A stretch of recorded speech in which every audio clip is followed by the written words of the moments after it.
আসসালামু আলাইকুম। আশা করি ভালো আছেন। আমি খলিল আপনার সাথে। আজকে আমি আপনাকে দেখাবো কিভাবে আমরা নগদ থেকে ওয়াইফাইয়ের বিল পরিশোধ করব। আমরা বিকাশ থেকে সকলেই পারি, আমরা নগদ থেকে অনেকেই পারি না। আমি আজকে নগদ থেকে ওয়াইফাইয়ের বিল পরিশোধ করার A to Z প্রসেস দেখাবো, যার কারণে আমি নগদ অ্যাপটি ওপেন করে নিচ্ছি। পাসওয়ার্ড দিয়ে আমরা অ্যাপে লগইন করে নেব। এরপরে আমাদেরকে একটু নিচের দিকে যেতে হবে। নিচের দিকে আসার পরে আমাদেরকে এখানে খুঁজে বের করতে হবে যে বিল পে কোথায় লেখা আছে। আমরা এখানে দেখতে পাচ্ছি লেখা আছে বিল পে। তো আমরা বিল পে এর উপরে ক্লিক করব। আমরা কি জাতীয় বিল পরিশোধ করতে চাচ্ছি আমাদেরকে সেটা সিলেক্ট করতে হবে। আমরা এখান থেকে নানা রকম বিল দিতে পারবো। তো আমরা যেহেতু ইন্টারনেট বিল দিব, তাই এখানে লেখা আছে ইন্টারনেট। আমরা এই ইন্টারনেট এর উপরে ক্লিক করব। আমরা এর উপরে ক্লিক করলাম। এরপরে আমাদের কোন কোম্পানির ইন্টারনেট আমরা ব্যবহার করছি সেটা আমাদেরকে খুঁজে বের করতে হবে।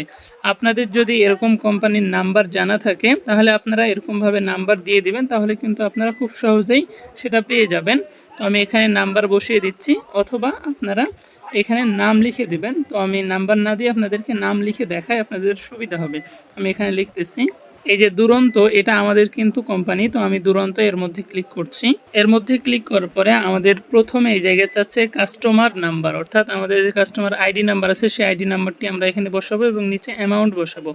তো আমার কপি করা আছে, আমি সেটিকে এখানে পেস্ট করে দিলাম এবং এখানে অ্যামাউন্ট দিয়ে দিব, আমাদের যত অ্যামাউন্ট বসানোর পরে আমরা প্রসেস এর উপরে ক্লিক করব।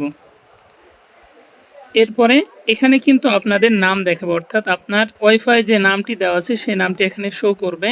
নামের সাথে যদি সব কিছু মিলে যায় তাহলে নেক্সটের উপরে ক্লিক করবেন। নেক্সটের উপরে ক্লিক করার পরে এখানে পিন নাম্বার চাইবে, আপনার পিন নাম্বারটি দিয়ে নেক্সটে ক্লিক করবেন। নেক্সটে ক্লিক করার পরে এখানে যে ট্যাপ করে ধরে থাকবেন, ধরে থাকলেই কিন্তু আপনার ওয়াইফাই বিলটি পরিশোধ হয়ে যাবে। অল্প সময়ের মধ্যে আপনার ওয়াইফাই চালু হয়ে যাবে, আপনি আগের মতো ইন্টারনেট চালাতে পারবেন। আজকের মতো এই পর্যন্তই। ভিডিওটি ভালো লাগলে অবশ্যই একটি লাইক করে দিবেন এবং বন্ধুদের মাঝে শেয়ার করে দিবেন। ভালো থাকবেন, ধন্যবাদ।